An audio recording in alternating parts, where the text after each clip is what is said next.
Gender Equality by Group 4.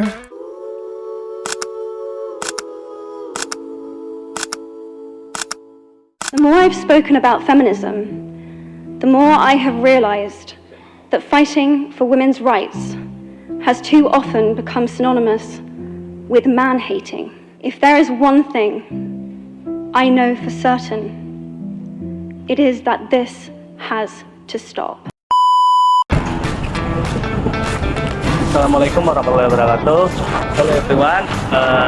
Let me introduce myself. I'm Muhammad Rasmussen from Group 4. I will be discussing a topic about gender equality. Why is this important? Because gender equality isn't just about women, but how we create equality, justice, and inclusion for everyone.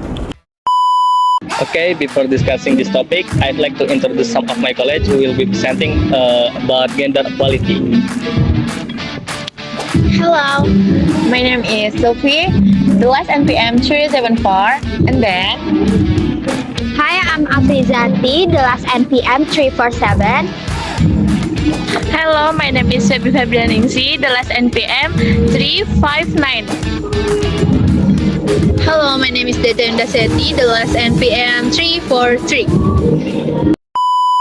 So, the topic to be discussed is education and opportunity, economic and career, healthy and politics, and gender violence and solution. Hello everyone, I'm Sylvie. I want to deliver material about gender issue, education and opportunity. Is education is a key to a better future to all children, but boys and girls have the same opportunity to learn. Nowadays, more and more girls can go to school. There are still 122 million girls in the world who do not go to school, especially in conflict and poor areas. Boys also face challenge, have to drop out of school to help the family economy. The problem is not only about access, but also gender stereotypes are often directed to engineering and science and are pushed into the feminine fields such as nurse or teachers. Women can also succeed in STEM. For example, Dr. Antia Fail, engineer who inspired many girls. On the other hand, there are men who become nurses. Proof that careers should not be limited by gender. The challenge is the literacy gap, especially in village or underdeveloped areas. It knows no limits. Access to education. If access to education is equal for all genders, every child, boy and girl, has the same opportunity to achieve a bright future. We're going to explore gender issue in economics and career, why they matter, and how they shape our workplace and societies. Let's talk with some facts. In 2024, women made up 41.2% of the global workforce. That's progress compared to the past decade, yet men still participate at about 80%, while women are at only around 50%. At the same time, 2.7 billion women worldwide still face legal restrictions on what jobs they can do. And the gender pay gap persists, with women earning about 83 cents for every dollar earned by men. This isn't just a fairness issue. Closing these gaps could boost global GDP by 5 to 6%, meaning stronger economics and better opportunities for everyone. General issue in healthy and politics. So women live longer than men but spend more years in a poor health and in my low-income country. Maternal mortality is still high. About 1 in 41 women dies from maternal cases, compared to 1 in 3,300 in high-income countries.